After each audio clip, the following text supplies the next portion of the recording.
If one of you has to fall apart right now, it can't be him.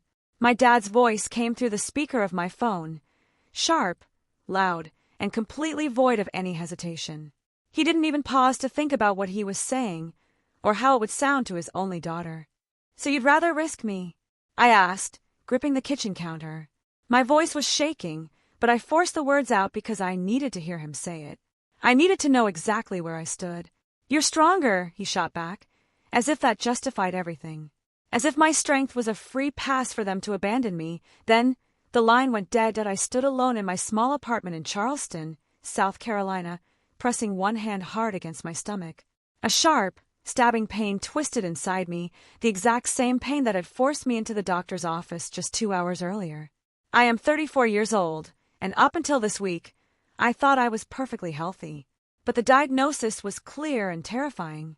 The doctor had looked me right in the eye, holding my scan results, and told me I needed surgery within 3 weeks. He didn't mince words.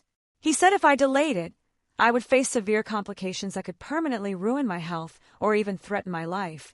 But getting that surgery wasn't as simple as just scheduling a date. The hospital required a massive deposit up front. I needed exactly $68,400 just to secure my spot in the operating room. I work full-time, but I didn't have anywhere near that kind of cash sitting in my bank account. So I did what anyone would do when they're scared, in pain, and out of options. I called my mom. When she answered the phone, she was already at the family company's main office. Right away, I could hear absolute chaos in the background. My dad was yelling at someone. Another man was talking in a calm, measured tone. It sounded exactly like our corporate lawyer. My mom sounded completely breathless, panting into the receiver like she had just sprinted up a flight of stairs. Before I could even explain what the doctor had told me, she dumped the news on me. My older brother, Dylan, had been arrested. Again. But this time it wasn't just a minor screw-up or a misunderstanding. He had been driving a boat while completely drunk, crashed it, and severely injured another person. "We need to get him out, Elena," my mom was saying, her voice pitched high with panic. "The lawyer says the bail and the legal defense fees are going to be at least $150,000 to keep him from getting a maximum sentence. We are pulling all the company money together right now." I stood there listening to her panic over my 36-year-old brother, a guy who had been making terrible, reckless decisions his entire adult life. I waited for a pause, just a tiny gap in her frantic talking, and I took a deep breath. "Mom, I need surgery," I said. I tried to make my voice sound as serious and urgent as the situation was. She stopped for half a second. But her brain was completely hijacked by Dylan's mess. "Your brother could go to prison, Elena," she snapped back, clearly annoyed that I was interrupting her crisis with my own problems. "I could die if this gets worse," I told her. I didn't sugarcoat it. I threw the doctor's exact warning right back at her. That was when I heard the rustling on the other end of the line. My dad had snatched the phone right out of her hand. He didn't ask what was wrong with me. He didn't ask what the doctor said or how much the hospital needed. He just delivered the line that completely shattered my relationship with my family forever. He chose Dylan, and he told me I was the one who had to fall apart. Standing in my kitchen after he hung up, I finally understood the cold, hard reality of my place in this family. I was the reliable one. I was the one who fixed things behind the scenes. I was the one who never needed anything, and because of that, they firmly believed I deserved nothing. Dylan was the walking disaster, and because he constantly demanded their attention and their money to survive his own catastrophic mistakes, they gave him absolutely everything. In their eyes, my life and my health were just an acceptable sacrifice to keep Dylan out of a jail cell he absolutely belonged in. I didn't cry. I think the intense physical pain in my stomach and the absolute shock of their betrayal just canceled each other out. I went to my couch, lay down, and stared at the ceiling for hours until the sun went down. The next day, I woke up feeling cold and incredibly clear-headed. I walked over to my desk, opened my laptop, and stared at the screen. For the past 12 years, I had been the invisible engine keeping my family's business running. The company, Hartwell Coastal Supply, was not a small operation. We supplied critical equipment for commercial fishing boats, local marinas, and private charter boats all along the coast.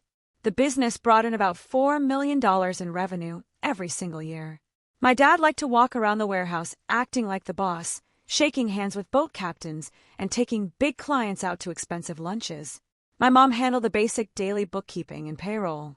But they were completely clueless about the actual infrastructure that kept a modern, heavily regulated maritime supply business legal and operational. I did all of that, for free, because they were family. I logged into the main server. I started pulling up every single folder, every spreadsheet, every portal login I managed. I wanted to see exactly what I had built for them over the last decade. I looked at the compliance folder. I personally managed 29 different state and federal licenses. These weren't just simple forms you fill out once and forget about. They required quarterly reporting, continuous audits, and strict adherence to environmental regulations. I opened the insurance files. I handled the compliance for 3 separate corporate insurance companies. Our warehouse policies, our liability coverage, and our specialized maritime transit insurance all required constant monitoring. I was the one who submitted the safety logs. I was the one who answered the underwriters' questions when they audited us. I checked the vendor database. I had personally negotiated and maintained 17 different contracts with our biggest suppliers. These suppliers gave us crucial discounts because I had built strong personal relationships with their corporate representatives. Then I looked at the tax systems and the state renewal calendars. I tracked every single deadline. I made sure every form was filed before the late fees hit. I kept the company in perfect standing with the state. And then I realized something that made my heart beat faster. I went to the contact settings on the state portals, the insurance dashboards, and the vendor accounts. Every single one of them. The primary contact email? It was my personal email address. The secondary contact number for 2-factor authentication? It was my personal cell phone number. For over a decade, my parents had just blindly handed me the administrative tasks they didn't want to learn. They never asked how I did it. They never asked for a manual. They just trusted that it would get done because I always got it done. I sat back in my chair and looked at the full picture. If I completely stepped away from the system right now, the insurance companies would immediately trigger a review because their main point of contact was gone. The 29 licenses would enter a verification phase, and no one at the office would even know the login credentials to respond. The 17 vendors would lose their primary negotiator and account manager. The contracts would freeze. That if I stopped working today, the entire $4 million business could literally be paralyzed within a matter of weeks. They told me I was stronger. They told me I could handle falling apart, so they could save Dylan. They had no idea that they were standing on a floor that I was holding up with my bare hands.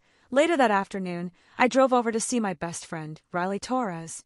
Riley is an aircraft engineer, someone who understands complex systems and how easily things crash when a single vital part is removed. I sat at her kitchen table, clutching a mug of tea, and told her everything. I told her about the doctor, the $68,400 I didn't have, the $150,000 they were throwing at Dylan, and the exact words my dad had said to me. Then, I told her about the laptop, the 29 licenses, the insurance, and the vendors. Riley didn't offer me empty pity. She just looked at me with total clarity. "You didn't just help your family, Elena," she said, her voice dead serious. "You built the structure they stand on." I looked down at my hands, feeling the weight of the last 12 years pressing down on my shoulders. Riley leaned across the table and looked me right in the eyes. "Stop holding the roof. What did you do?" The text message from my mother glared up at me from my phone screen, and it was just the tip of the iceberg. Behind that single, panicked question were 27 missed calls from her, 14 increasingly aggressive text messages from my dad, and 8 frantic voicemails from my older brother, Dylan. My phone was literally vibrating off the coffee table, buzzing so continuously that the battery was draining in record time. But to understand exactly how my family had descended into this level of absolute, unhinged chaos, I have to take you back a few days to the moment I decided to stop being their safety net. Sitting in my friend Riley's kitchen, hearing her tell me that I hadn't just helped my family, but that I had built the very structure they were standing on, changed everything for me. When she looked at me and said, "Stop holding the roof," it wasn't just a piece of friendly advice. It was an awakening. I didn't go back to my apartment and cry about my dad choosing a criminal over his sick daughter. I didn't throw a tantrum. I went home, swallowed a heavy dose of the painkillers my doctor had prescribed just to keep me standing, and I opened my laptop. I was in agonizing, sharp physical pain, feeling the twist in my stomach every time I moved, But my mind had never been clearer or colder did I spent the next 5 days working continuously, practically around the clock, fueled by nothing but adrenaline and the absolute certainty that I was doing the right thing. I wasn't going to be petty and just delete everything or sabotage the business maliciously. That's not who I am. Instead, I decided to hand the company back to them in its entirety. I started meticulously drafting a massive 40-page handover document. This wasn't just a quick summary. It was a dense, highly detailed manual that explained exactly how Hartwell Coastal Supply functioned on an administrative level. I typed out step-by-step instructions for everything they had never bothered to learn. Inside those 40 pages, I listed every single vendor contract we currently held. I detailed the specific discounts I had negotiated, the names of the regional managers I spoke to, and the exact dates the accounts needed to be settled. I exported all the critical data from my personal drives and transferred it onto a clean, neatly organized digital file. I created a strict, color-coded timeline of upcoming deadlines for state taxes, municipal license renewals, and mandatory compliance audits. I wanted to make sure that when the ship started sinking, they couldn't stand in front of a judge or an auditor and say I had hidden the life rafts.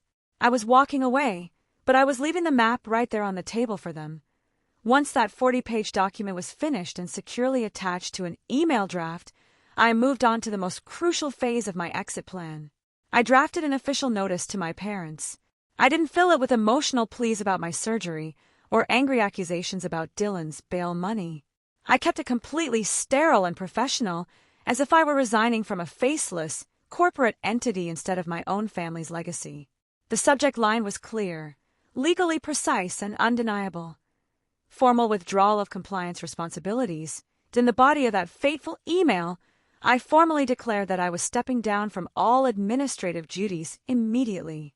I stated plainly that I was no longer the primary compliance contact for any state or federal agency, and I was officially returning all operational and legal responsibilities directly back to the ownership.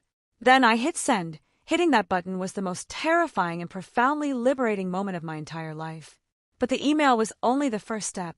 I immediately began the brutal process of untangling my personal identity from their corporate machine.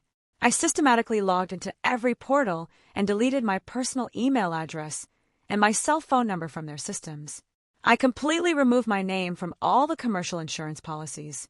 I went into the billing systems and canceled every single auto pay that was linked to my personal credit cards, which I had been using for years to float company expenses while I waited for my dad to approve reimbursements.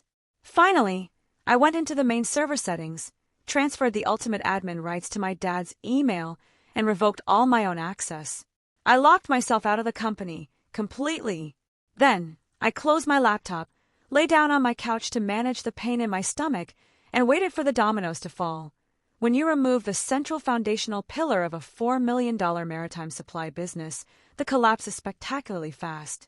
Exactly 48 hours after I sent the email, the first major structural crack appeared. The company received an automated notification from our primary commercial insurance provider. It was a severe alert triggered because I had removed myself as the designated compliance officer without replacing it with an authorized, vetted proxy. The email simply read, "Policy under compliance review.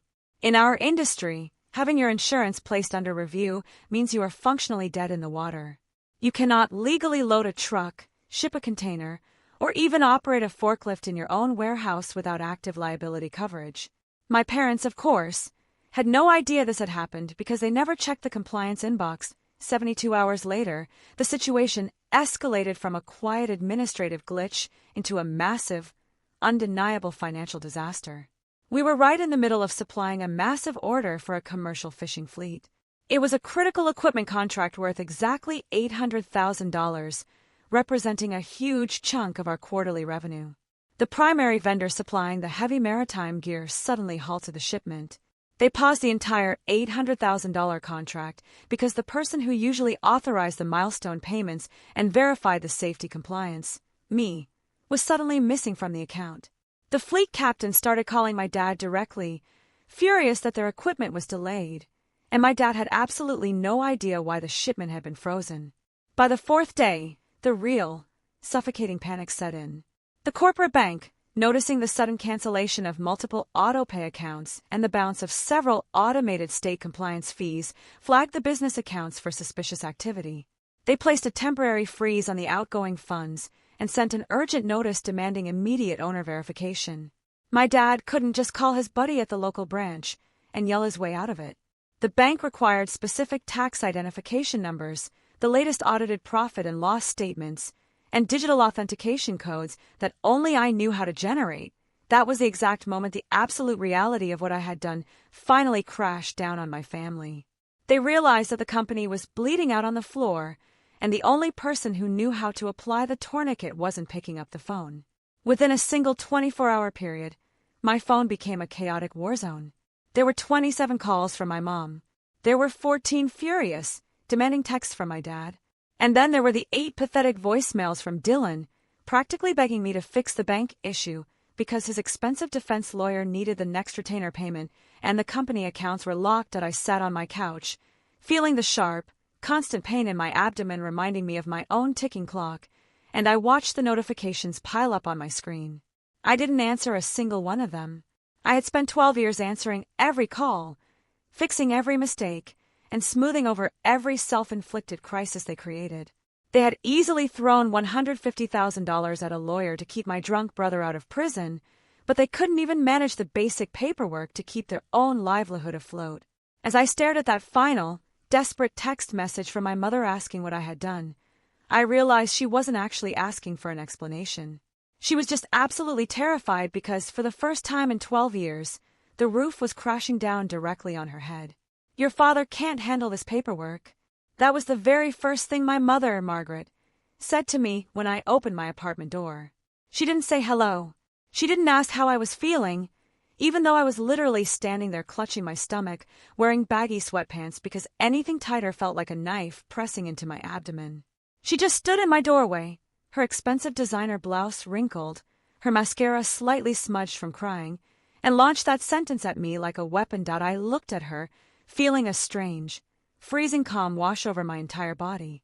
A week ago, seeing my mother cry would have sent me into a blind panic. I would have dropped everything, grabbed my laptop, and spent the next 12 hours fixing whatever mess she or my dad had created. But not today. Today, the spell was completely broken. Then he shouldn't own a company, I told her, my voice flat and dead serious. The air in the hallway instantly froze. My mother physically recoiled, her mouth dropping open in genuine shock. She wasn't used to me talking back. For 34 years, my default response to her distress had always been, "I'll take care of it." Hearing me state a cold, undeniable business fact completely short-circuited her brain. She pushed past me, walking uninvited into my small living room, and started pacing across the rug. "You have no idea what is happening over there right now," she cried, throwing her hands in the air. "It is an absolute nightmare, Elena. The bank has completely frozen our outgoing accounts. They sent a notice demanding immediate owner verification, but none of the digital tokens work. We tried to call the branch manager, but he said corporate flagged the account because of suspicious activity after you canceled all those automated payments. And that's not even the worst part. The Miller Fleet order, that $800,000 contract we desperately need to close out the quarter, the vendor completely paused the equipment release because you aren't on the compliance file anymore. Your dad is having a total meltdown in his office. He actually threw a stapler at the wall."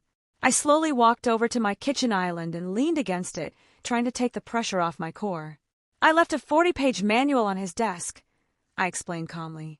"I emailed a digital copy to both of you, and I saved it on the main server. I detailed every single login, every vendor contact, and every step required for the bank verification. The instructions are right there in plain English." Margaret stopped pacing and stared at me like I had completely lost my mind. "A manual? Elena, we don't have time to sit down and read a 40-page manual. Dylan's defense lawyer called this morning. He needs the next retainer payment by Friday, or he is threatening to drop the case entirely. The bail bondsman is breathing down our necks.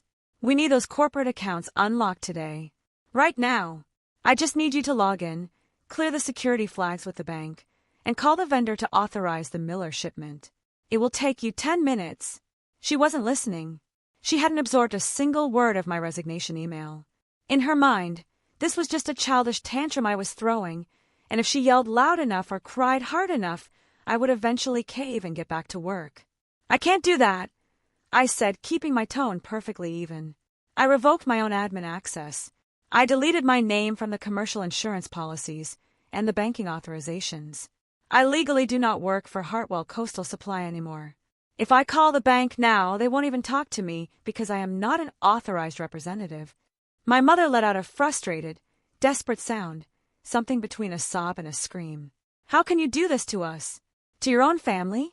We are drowning here, Elena.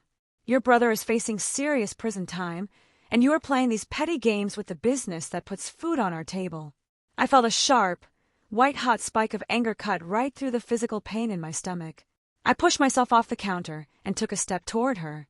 I didn't yell. I didn't need to. The truth was loud enough on its own. When I needed surgery, you chose Dylan, I said. The words hit her like a physical blow. She stopped crying instantly. The absolute silence that followed was suffocating. I stood there, staring right into my mother's eyes, refusing to look away, refusing to let her escape the reality of what she and my father had done. I called you, I continued, my voice shaking just a little bit. I called you from the doctor's office. I told you I needed an emergency operation. I told you that if I didn't get it, I could suffer severe complications, that my life was at risk. I needed $68,400 to secure my spot in the hospital, and Dad told me that I had to be the one to fall apart. You pulled $150,000 out of the company to bail out a 36-year-old man who drove a boat drunk and put an innocent person in the hospital. You funded his criminal defense, but you let me walk out of that clinic with nothing. Margaret looked down at the floor. She shifted her weight nervously, her hands trembling as she grabbed the strap of her expensive leather purse. She was desperately searching for an excuse, a rationalization, anything to make herself the victim again. Finally, she looked back up at me. Her eyes were hard, and her voice carried that familiar, dismissive tone she always used when she was trying to end an argument she knew she was losing. He needed us more, she said. There it was. The absolute, undeniable truth of my existence in this family, handed to me in 5 simple words. That single sentence destroyed whatever tiny, lingering fraction of hope I had left that my parents actually loved me the way a parent is supposed to love a child. In my mother's eyes, love was entirely conditional, based entirely on who was currently drowning the loudest. Dylan was a walking disaster. He drank too much, he made reckless choices, and he constantly destroyed his own life. Because he was weak, because he was entirely incapable of surviving on his own without massive financial and emotional bailouts, they poured all their resources into him. They justified his terrible behavior because fixing him made them feel important, and then there was me. I was the responsible one. I paid my own rent. I managed their entire $4 million business behind the scenes. I kept the insurance current, I handled the audits, and I made sure the state didn't shut them down. Because I was competent, because I never asked for help, they assumed I didn't need it. Worse than that, they assumed I didn't deserve it. My capability was my curse. They didn't see me as a daughter, they saw me as an appliance. You don't worry about the refrigerator until it stops keeping the food cold. He drove a boat into another vessel while he was heavily intoxicated, Mom. I said, my voice dropping to a whisper. He didn't just make a mistake. He committed a violent crime. He belongs in a jail cell. And you are bankrupting the family business to protect him from the consequences of his own actions. He is your brother, she snapped, her defensiveness flaring up again. You don't just abandon family. You abandoned me. I fired back, not giving her an inch. You and Dad threw me to the wolves the second I became an inconvenience to your rescue mission for Dylan. You didn't even ask what the surgery was for. You didn't ask if I was in pain. You just expected me to crawl back to my desk, swallow the pain, and keep fixing the bank accounts so you could keep funding his lawyer. Margaret opened her mouth to argue, to deploy another guilt trip, but I cut her off. I was physically exhausted. The adrenaline was wearing off, and the agonizing ache in my abdomen was returning with a vengeance. I needed to lie down, and I needed her out of my space. The business is yours now, I told her, walking over to the front door and pulling it open. Everything you need is in that 40-page manual. You and Dad are going to have to figure out how to run the company you've owned for 20 years. Or you're going to lose it. She stared at me, realizing for the very first time that I was completely serious. There was no negotiation happening here. I wasn't waiting for an apology because I knew I would never get a real one. "Elena, please," she whispered, her voice finally cracking with genuine fear. Not fear for me, but fear for herself. Fear of the paperwork, the bank, the vendors, and the terrifying reality of running her own life without me buffering the hard edges. "Goodbye, Mom," I said. She slowly walked out of the apartment, her shoulders slumped, looking suddenly very old and very small. I closed the door quietly behind her, slid the deadbolt into place, and leaned my forehead against the cool wood. I was completely alone. I was terrified about how I was going to pay for my surgery, and I was in an incredible amount of physical pain. But as I listened to my mother's footsteps fading down the hallway, for the first time in my entire life, I felt completely free. "You are sabotaging your own family." The words hit me the second I crossed the threshold into my father's corner office. He didn't say hello. He didn't ask why I was holding my stomach, even though I was visibly wincing with every step I took. He just stood behind his massive, expensive mahogany desk, his face flushed a dangerous shade of red, gripping a stack of printed emails like he wanted to strangle them that I shouldn't have been there. I had already sent my formal resignation, handed over the 40-page manual, and locked myself out of the servers. But the state of South Carolina required one final, physical, notarized signature from the current business owner to officially remove my name as the registered compliance agent for Hartwell Coastal Supply.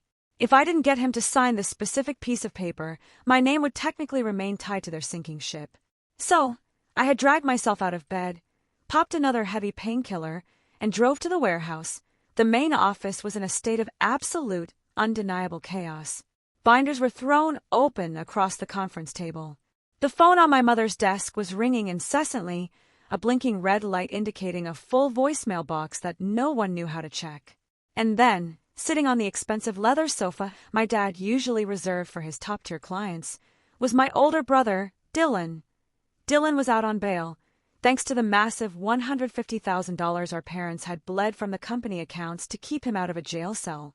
He looked terrible, unshaven, wearing rumpled clothes, and staring at his phone with a deep, sullen scowl. He had driven a boat while blackout drunk, crashed it, and put an innocent person in the hospital with severe injuries. Yet, sitting there in the air-conditioned office, he looked entirely unbothered by the trail of destruction he had left in his wake. He just looked annoyed that the family ATM was temporarily out of order. "I'm not sabotaging anything," I said, keeping my voice remarkably steady as I walked over and placed the single sheet of paper on my dad's desk. "I resigned. People resign from jobs every single day. I left you a complete 40-page instruction manual. All you have to do is read it." My dad slammed his hand down on the desk, rattling his coffee mug. "This isn't a normal job, Elena. This is our family business. The bank just denied the third token verification attempt because you changed the authentication protocols.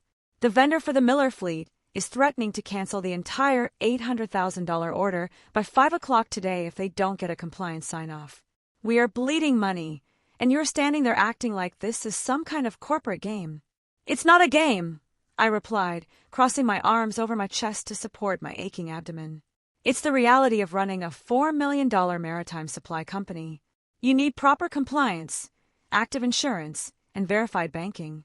I did all of that for you for 12 years, for absolutely free. Now, you have to do it yourselves." That was when Dylan finally looked up from his phone. He let out a loud, theatrical scoff, shaking his head as if I were a child throwing a tantrum over a broken toy.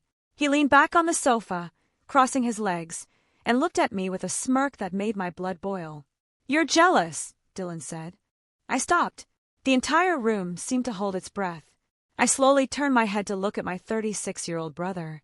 "Excuse me. You're jealous," he repeated, his voice dripping with that unearned, arrogant confidence he always carried.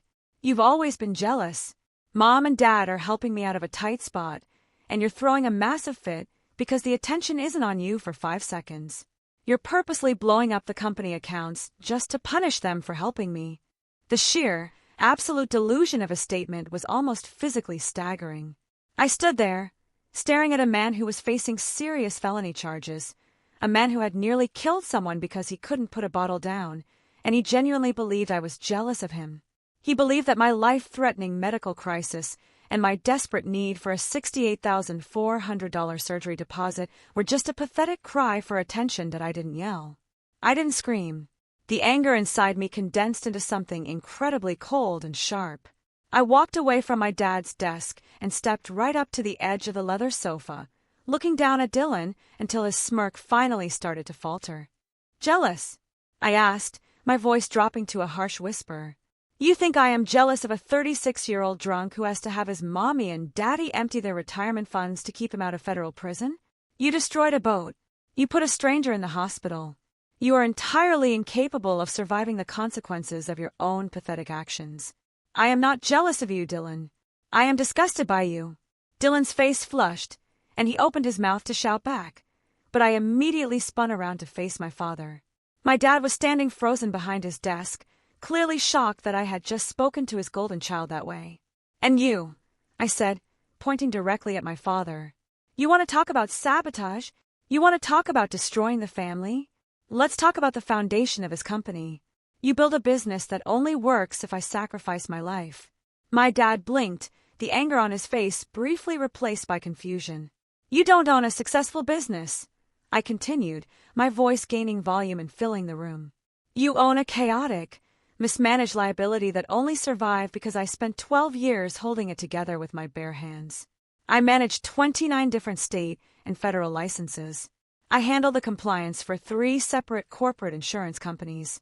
I negotiated the contracts with 17 vendors. You walked around this warehouse acting like a CEO, taking clients out to expensive lunches, while I sat in the background making sure the state didn't literally padlock the doors. And the second I asked for help, the absolute first time in my entire life that I actually needed you to support me, you told me I was the one who had to fall apart so you could save him." The room went completely dead silent. The only sound was the hum of the air conditioner and the distant, muffled noise of a forklift operating out in the warehouse. My dad slowly sank into his expensive leather chair, the printed email slipping out of his hand and scattering across the desk. He didn't have a counter-argument. He couldn't yell his way out of the absolute truth that I turned my attention to my mother, who was standing quietly near the filing cabinets. She had been completely silent the entire time, watching the confrontation with wide, terrified eyes. She looked exhausted, overwhelmed by the reality of the business crashing down around her, but I didn't feel a single ounce of pity for her that I walked over to her. The sharp, stabbing pain in my stomach was getting worse, a vicious reminder of the ticking clock inside my own body. The doctor had given me 3 weeks.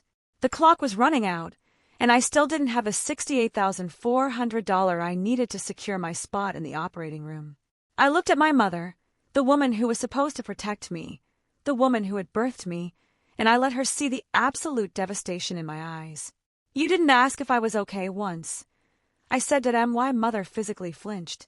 Her breath caught in her throat, and her eyes instantly filled with tears. I stood in my apartment. I told her, my voice breaking just slightly before I forced it back into a steel monotone. "I told you I needed emergency surgery. I told you that I could suffer permanent complications, that my life was on the line. And since that phone call, you have called me 27 times. You have texted me over and over again. And not once, not a single time in all of those messages, did you ask me how much pain I was in. You didn't ask what the doctor said. You didn't ask if I was scared. You only asked how to fix the banking portal." A single tear rolled down my mother's cheek, but she couldn't speak.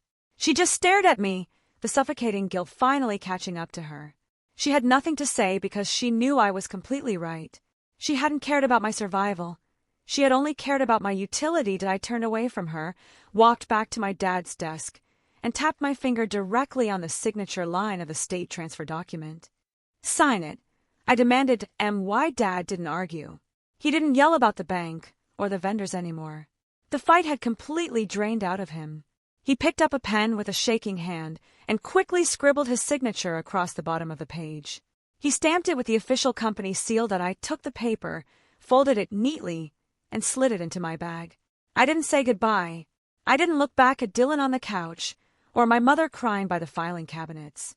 I turned around, walked out of the office, and let the heavy glass door swing shut behind me. Driving away from the warehouse, I looked in the rearview mirror and watched the giant Hartwell Coastal Supply sign fade into the distance. For 12 years, that building had been my entire world.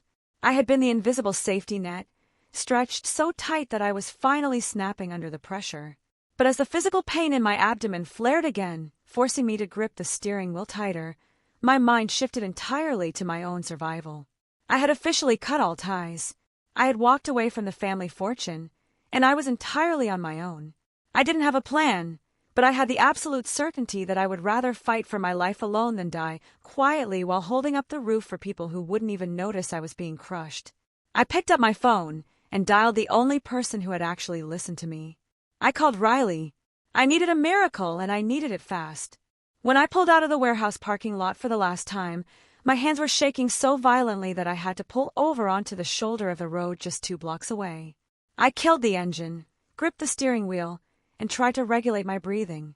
I picked up my phone and called Riley. I told her exactly what had just happened in my father's office. I told her I had forced him to sign the state transfer document and that I had officially, legally severed the final cord connecting me to Hartwell Coastal Supply. I had walked away, but the terrifying, crushing reality of my medical situation was still sitting right in the passenger seat next to me. I still desperately needed $68,400, and my 3-week window to get the operation was closing incredibly fast. Riley didn't hesitate. She told me to drive straight to her house. We spent that entire evening sitting at her kitchen table with our laptops open, furiously researching medical grants, state financial aid programs, and emergency hospital hardship policies. The next morning, I drove directly to the hospital and walked right into the billing department. I didn't have my dad's corporate credit card anymore, and I certainly didn't have a magical hidden savings account. I just had myself, a desperately sick body that was failing me, and a steady, undeniable panic. I sat down in a small, sterile office with a financial counselor and laid absolutely everything out on the table. I told her about the doctor's strict diagnosis, the terrifying timeline he had given me, and the cold, hard fact that I had zero financial support from my family. I brought printed copies of my bank statements, my apartment lease, and my past tax returns. I looked that woman right in the eye and essentially begged her to help me find a way into that operating room before my body completely gave out and the damage became permanent. IT took 3 agonizing, highly stressful days of phone calls, filling out massive stacks of financial disclosure paperwork, and submitting direct appeals to the hospital's administrative board. But finally, a breakthrough happened. Because of my specific income bracket as an independent adult and the urgent, life-threatening nature of my medical condition, the hospital agreed to put me on a strict 5-year payment plan. I didn't have to produce the massive $68,400 deposit up front anymore. I just had to sign a legally binding contract committing to a monthly payment that would severely stretch my personal budget for the next 60 months. I didn't even pause to think about the financial burden. I signed the paperwork with a pen that felt lighter than air. I had essentially bought my own life back on an installment plan, but it was mine. The surgery was officially scheduled for the following Tuesday morning. The night before the operation, I sat on the edge of my bed packing a small overnight bag. I meticulously folded comfortable clothes, packed my toothbrush, and rolled up an extra phone charger. My phone was sitting right there on the nightstand, entirely silent. In the full week since I had walked out of my dad's office and left them with the company, I hadn't received a single text message or phone call from my parents or my brother. They knew I was sick. They knew the doctor had given me a strict deadline before things got catastrophic. But they didn't reach out to ask what day my surgery was scheduled, what hospital I was checking into, or if I had figured out a way to pay for it. They were entirely consumed by the massive fallout of the failing business and Dylan's impending, expensive criminal trial. Riley came over to my apartment to spend the night so I wouldn't be alone. She ordered takeout that I couldn't eat, made me drink a terrible tasting, clear pre-surgery electrolyte beverage the hospital had mandated, and forced me to watch a stupid, loud comedy movie just to keep my mind off the crushing anxiety of going under the knife. She didn't ask if my parents were planning to come to the hospital. She already knew the answer. The next morning, the drive to the medical center was a tense, quiet blur. The physical pain in my stomach was peaking, a sharp, constant, stabbing reminder that my body was entirely out of time. Riley walked me through the automatic sliding glass doors and stayed right by my side through the entire complex check-in process. We went up to the pre-op surgical ward, and a tired-looking nurse handed me a folded, faded hospital gown. I changed into it, climbed into the narrow, uncomfortable hospital bed, and let the nurse hook up my 4-line.as. The digital clock on the wall ticked closer to my scheduled surgery time. The absolute reality of my situation finally settled over me. I looked at the empty vinyl chairs in the corner of my curtained-off room. My family did not come. There was no frantic rushing through the double doors, no last-minute tearful apologies, no panicked mother hovering over my bed to tell me she loved me. The people who actually shared my DNA, the people I had spent 12 years fiercely protecting and working for behind the scenes, were completely absent when I was facing the most terrifying moment of my entire life. The only person sitting next to my bed, holding my hand and telling me everything was going to be all right, was Riley. "Are you ready?" the anesthesiologist asked, stepping into the small space with a heavy clipboard and a sympathetic smile. I looked at Riley, squeezed her hand as tightly as I could, and then looked back at the doctor. "Yes. Let's get this out of me." The surgical staff wheeled me down the long, freezing, brightly lit hallway toward the operating rooms. I stared at the ceiling tiles passing by, counting them to keep my heart rate from spiking. The freezing air of the surgical suite hit my bare skin, and the nurses efficiently moved me onto the cold operating table. The anesthesiologist placed a clear plastic mask over my nose and mouth, told me to take deep breaths, and instructed me to count backward from 10. I think I only made it to 8 before the heavy medication hit my bloodstream, and the world went completely, violently dark. Waking up from major abdominal surgery is not like waking up from a deep sleep. It is an incredibly slow, disorienting drag through thick, heavy mental mud. The very first thing my brain registered was the steady, rhythmic beeping of a heart monitor somewhere near my head. The second thing I registered was a deep, intense, aching soreness entirely consuming my abdomen. It was a severe physical pain, but it was completely different from the sharp, toxic stabbing I had been living with for the past few weeks. This was the dull, heavy pain of healing that I forced my extremely heavy eyelids open. The hospital room was dim, illuminated only by the artificial light filtering in from the hallway and the soft green glow of the medical equipment hooked up to my arms. I turned my head slightly, my mouth incredibly dry and tasting like heavy chemicals. Sitting in a slightly uncomfortable vinyl chair right next to my bed, quietly reading a paperback book, was Riley. She looked up, saw that my eyes were finally open, and immediately dropped her book on a small side table. She leaned over the metal bed railing, her face breaking into a massive, genuinely relieved smile. "Hey," she whispered softly, being careful not to speak too loudly. "Welcome back. Did it work?" I mumbled, my voice incredibly raspy and weak from the breathing tube they had forced down my throat during the procedure. "The doctor said the surgery was entirely successful," Riley told me, gently brushing a piece of messy hair out of my face. "They got everything out just in time, Elena. There were no complications. You are going to be completely fine. You just need to rest now." I closed my eyes, letting the absolute magnitude of those words wash over my tired brain. I had survived. I had successfully secured the hospital funding. I had gone into the operating room completely on my own terms, and I had come out on the other side. A nurse came into the room a few minutes later to check my vitals, adjust the flow of my pain medication, and offer me a small cup of ice chips. She told me I would need to stay in the hospital bed for at least 3 full days for strict observation before I could go back to my apartment to finish my recovery. Later that evening, while Riley went down to the hospital cafeteria to get herself some actual food, I reached over to the rolling plastic table next to my bed and picked up my cell phone. I tapped the screen to turn it on. I had a few generic emails from automated job alerts I had set up before the surgery. I had a digital notification from my banking app confirming the very first monthly installment of my 5-year payment plan had been successfully processed and deducted from my checking account, but there were absolutely 0 missed calls. There were 0 text messages. My parents and my brother had completely, utterly ghosted me on the exact day I went under the knife. I laid my phone back down on the plastic table. A month ago, seeing that entirely empty screen would have absolutely crushed my heart. It would have sent me into a dark, suffocating spiral of guilt and sadness. But lying in that hospital bed, feeling the tight medical stitches in my stomach and the heavy dose of pain medication flowing through my blood. I didn't feel sad at all. I felt a profound, overwhelming sense of absolute peace. The surgery hadn't just removed the dangerous physical sickness from my body.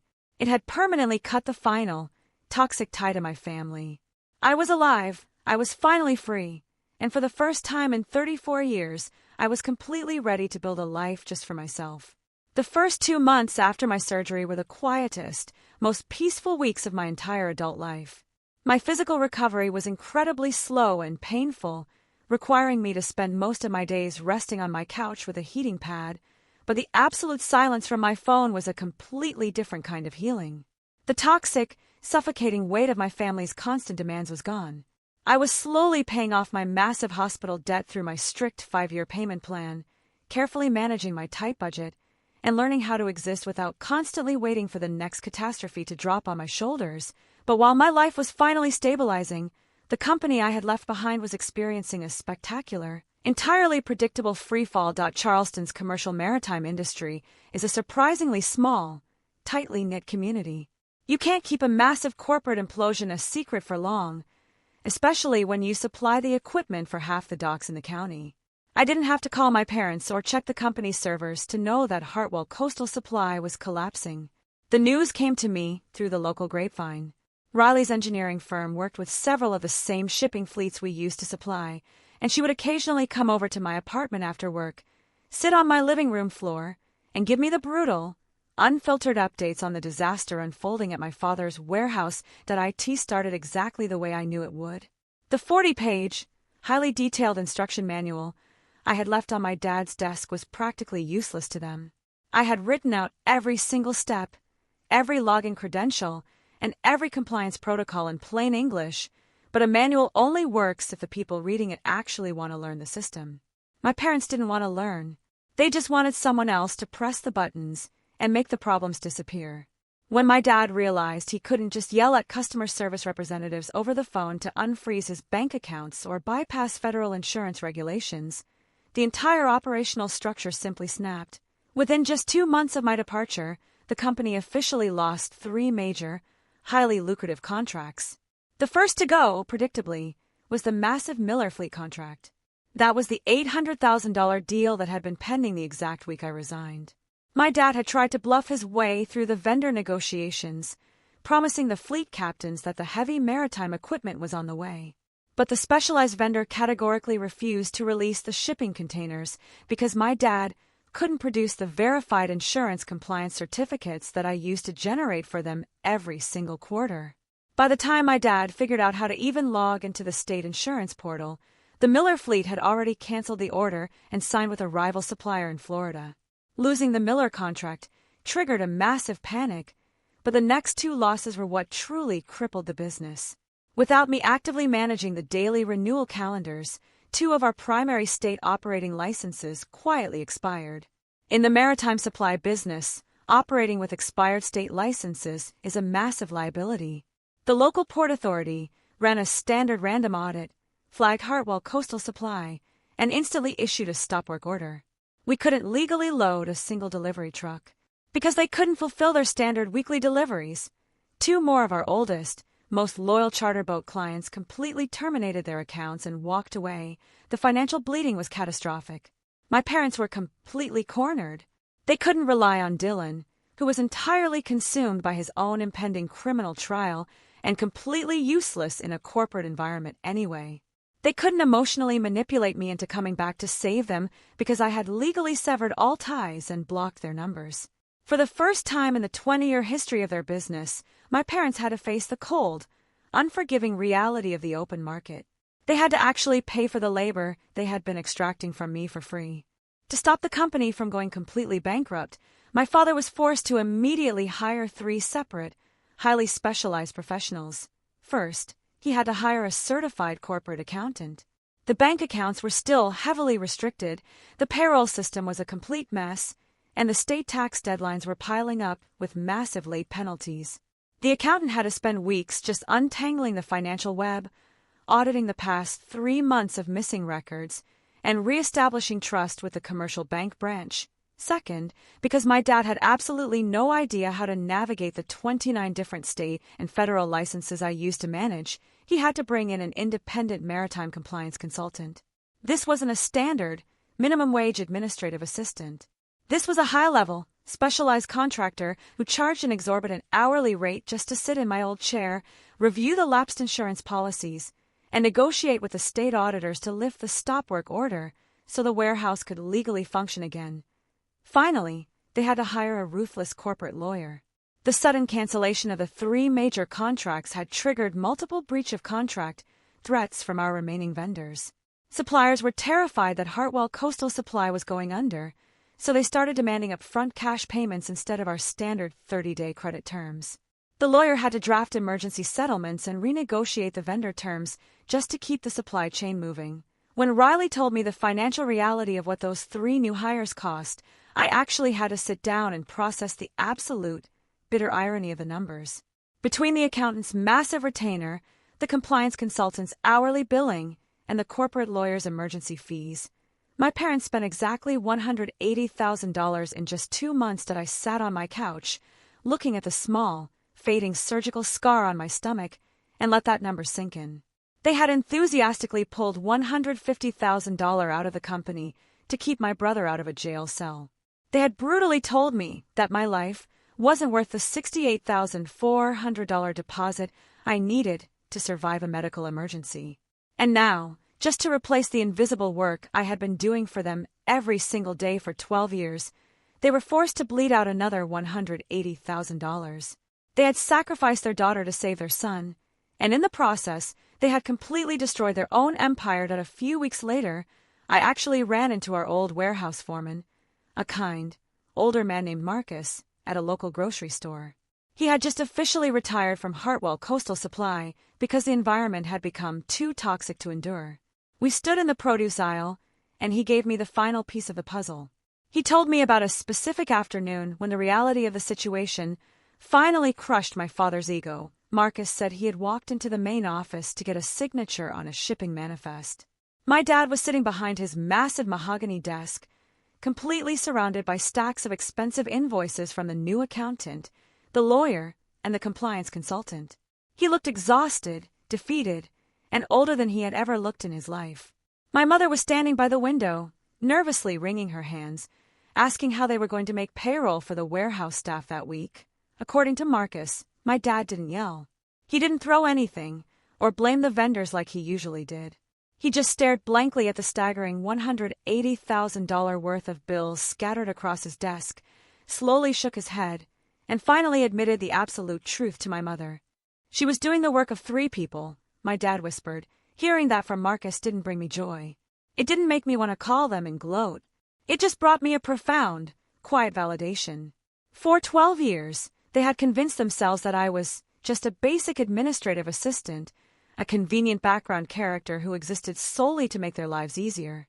It took a massive corporate collapse, the loss of their biggest clients, and a staggering financial penalty for my father to finally understand my true value. He finally knew exactly what he had thrown away. But as I thanked Marcus for the update and walked out of the grocery store into the warm Charleston sun, I knew with absolute certainty that his realization didn't matter anymore. He had learned the lesson, but he had learned it way too late. We expected you to catch everything we dropped. That was the explanation my mother finally offered me, sitting across a small, sticky wooden table at a crowded local coffee shop exactly 3.5 months after I had walked out of the family business. She hadn't called me to yell this time. She had sent a surprisingly quiet, almost timid text message asking if I would be willing to just sit down with her in a neutral public space. I almost said no. I stared at her text for 2 full days, feeling the steady, rhythmic thumping of my own heartbeat, realizing that for the first time in my life, I held all the power. I didn't need her. I had survived the surgery. I was successfully managing my grueling 5-year hospital payment plan, and my body was finally healing. But a small, lingering part of me needed to look her in the eye one last time, completely outside the chaotic walls of Hartwell Coastal Supply, to see if there was anything left of the mother I thought I knew. When I walked into the coffee shop, I almost didn't recognize her. Margaret Hartwell had always been a woman who prided herself on projecting absolute control and wealth. She used to wear crisp designer blouses, perfectly tailored slacks, and a blowout that never seemed to move out of place. The woman sitting in the corner booth, waiting for me, looked like she had aged a decade in the span of a single fiscal quarter. Her hair was pulled back into a messy, careless clip. The heavy bags under her eyes were impossible to hide, even with makeup. The sheer, crushing stress of watching their $4 million empire crumble, combined with the agonizing reality of my brother Dylan's ongoing legal nightmare, had completely drained the life out of her. She looked small, fragile, and utterly defeated. I slid into the booth across from her, keeping my coat on. I didn't order a drink. I just folded my hands on the table and waited for her to speak. She looked at me, her eyes darting nervously to the fading surgical scar hidden beneath my shirt, the scar she had never even asked to see. She took a trembling breath, wrapping both of her hands tightly around her ceramic mug as if she were trying to draw warmth from it. For a long time, the only sounds between us were the hiss of the espresso machine and the low chatter of the college students at the next table. "Your father and I," she started, her voice cracking slightly. She cleared her throat and tried again. "We had to hire an entire team just to keep the doors open. An accountant, a compliance officer, a corporate lawyer. It cost us a fortune." I just nodded slowly. I didn't offer sympathy because I didn't have any left to give. I knew exactly how much it cost them. "We never realized," she whispered, staring down into her dark coffee. "We never realized how much you were actually holding together behind the scenes. We expected you to catch everything we dropped." I sat back against the hard wooden booth, letting those words hang in the air between us. It was the closest thing to an honest admission I had ever heard from her.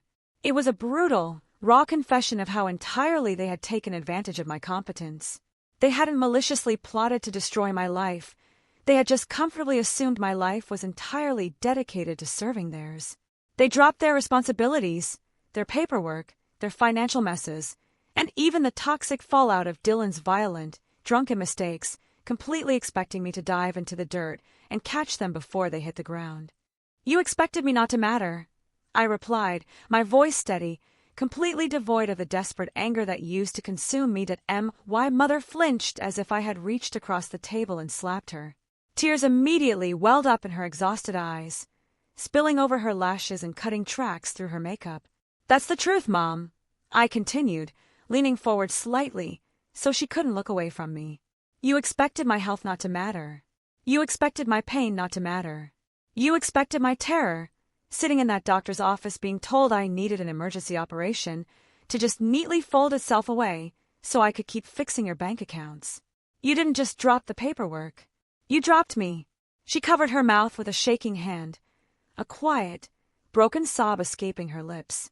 "I am so sorry, Elena," she cried, the tears now flowing freely. "I am so incredibly sorry. The business was just collapsing so fast, and Dylan was facing actual prison time, and we just panicked. We were drowning, and we just grabbed onto whatever we could to stay afloat. But we were wrong. Your surgery should have come first." Hearing her finally say it, hearing her admit out loud that my life and my medical emergency should have taken priority over my brother's criminal defense, was a surreal experience. For 34 years, I would have given absolutely anything to hear my mother validate my existence like that. I would have moved mountains just to hear her say I was the priority, but as I sat there watching her cry into her coffee cup, feeling the solid, healed tissue of my abdomen beneath my clothes, I felt absolutely nothing. No relief, no sudden rush of forgiveness, no desire to reach across the table and hold her hand. I knew it was simply too late. Her admission didn't come when I was in agonizing pain, begging for help to secure my spot in the operating room. It didn't come when I was lying completely alone in a freezing hospital bed, terrified of going under anesthesia. It didn't even come when I woke up from major abdominal surgery, desperately checking my phone for just a single text message from my family. Her apology only came after the company lost its biggest clients. It only came after they were forced to drain $180,000 from their own pockets to hire strangers to do the work I used to do for free. She wasn't truly crying because she had almost lost her daughter. She was crying because she had lost her safety net, and the cold, hard floor of reality had finally shattered her world. "I believe you're sorry," I told her quietly, picking up my purse and sliding out of the booth. But an apology doesn't fix a broken foundation. It doesn't undo the fact that when I needed you the most, you and Dad left me to die. Margaret looked up at me, panic flashing across her face as she realized I was actually leaving. She reached out, her fingers weakly grasping the edge of my coat. "Please, Elena. We're still a family. We can fix this. We can start over." I gently pulled my coat out of her grasp. I looked down at the woman who had given birth to me, the woman I had spent over a decade protecting, and I finally let her go. "I'm glad you and Dad finally understand what I did for the company," I said, my tone perfectly calm, final, and entirely unbothered. "But my shift is over. Good luck with the business, Mom." I turned my back on her and walked toward the exit of the coffee shop. I didn't look back to see if she was still crying. I didn't look back to see if she was watching me leave.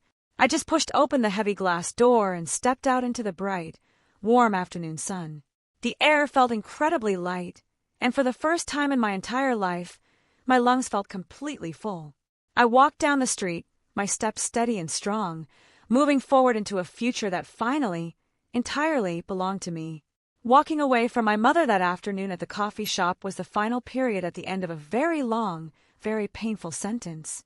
I didn't go home and cry, and I didn't spend the evening agonizing over whether I had been too harsh or if I should have given her one more chance to make things right. For the first time in 34 years, my mind was entirely quiet. The crushing, suffocating sense of obligation that had dictated every single decision I ever made was simply gone. As I walked down the warm Charleston streets, heading back to my small apartment, I realized that I had finally stopped holding my breath. I wasn't waiting for the next disaster. I wasn't waiting for the next frantic phone call. I was just walking. Over the next few months, my life settled into a beautiful, entirely unfamiliar rhythm of absolute peace. My physical health was fully recovering. The severe, toxic, stabbing pain that used to double me over and dictate my days was completely gone.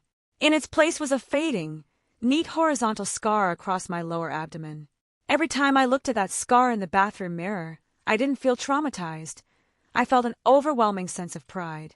It was a daily, physical reminder of exactly what I had survived, both medically and emotionally. I had saved my own life. Of course, the reality of my survival came with a heavy financial cost. On the first day of every single month, a significant chunk of my bank account was automatically deducted to pay the hospital. The 5-year payment plan I had negotiated was incredibly strict, and it required me to budget my money tighter than I ever had before. But honestly, I didn't care.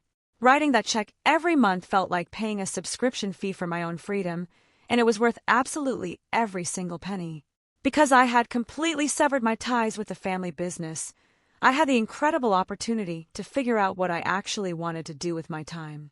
For the first time in my adult life, I was entirely free to choose my own path, so I made the decision to return to the museum. A long time ago, right after I graduated college, and before my father had emotionally manipulated me into working, temporarily for his warehouse, I had earned a degree in historical archiving. I used to work part-time at the Charleston Maritime Museum. I loved it there. I loved the quiet, the history, and the profound respect the staff had for preservation. I reached out to my old director, explained that I was looking to re-enter the field, and she hired me almost immediately to manage their compliance and archival grants. Working at the museum was like stepping onto another planet. I was still doing compliance work, still managing complex spreadsheets and strict federal deadlines, but the environment was completely different. When I completed a massive grant application or successfully passed a state audit, my director actually looked me in the eye and thanked me. My competence wasn't treated as a weapon to be used against me. It was treated as a valuable, respected skill. Best of all, they respected my boundaries. When the clock hit 5 in the afternoon, I packed up my bag, walked out the front doors, and my job was completely done for the day. No one called me at 2 in the morning demanding I fix a bounce check. No one screamed at me because a vendor was angry. My phone stayed completely silent. I was finally living freely, entirely on my own terms, without the heavy shadow of my family's constant chaos hanging over my head. Naturally, living in a tight-knit coastal city like Charleston meant I couldn't completely avoid hearing about my family. Riley's engineering firm still operated in the same maritime circles, and the local grapevine always found a way to deliver the news.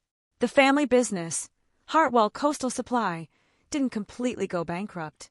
The company still exists today, but it is a mere ghost of the empire it used to be.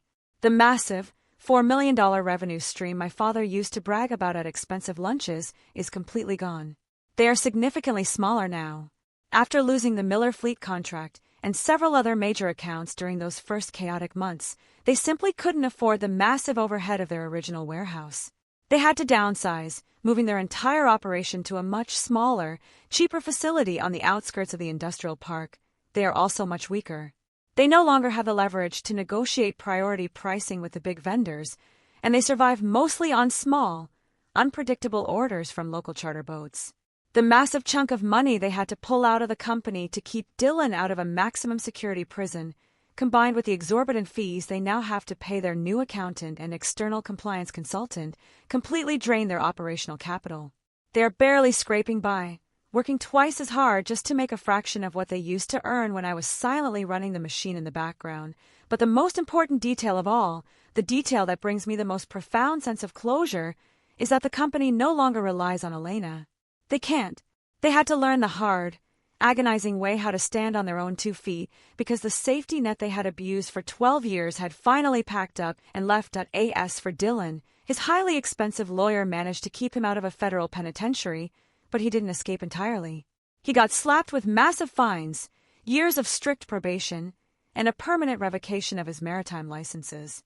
He is stuck working a miserable, low-paying desk job at my father's downsized warehouse, forced to actually face the daily, suffocating reality of the mess he helped create. My parents are stuck managing him, stuck paying the massive bills, and stuck living in the exact reality they chose. Sometimes, I sit on my balcony with Riley, drinking a cheap glass of wine and watching the sunset over the Charleston harbor. I look at my life now, my quiet apartment, my fulfilling job at the museum, my healing body, and my fiercely loyal best friend.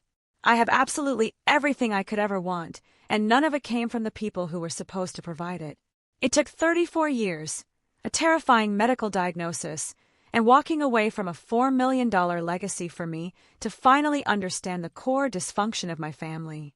I had spent my entire life confusing their absolute reliance on my labor with actual love.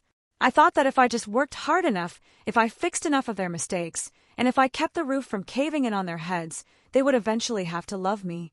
But as I take a sip of my wine and feel the cool ocean breeze on my face, I finally know the undeniable truth.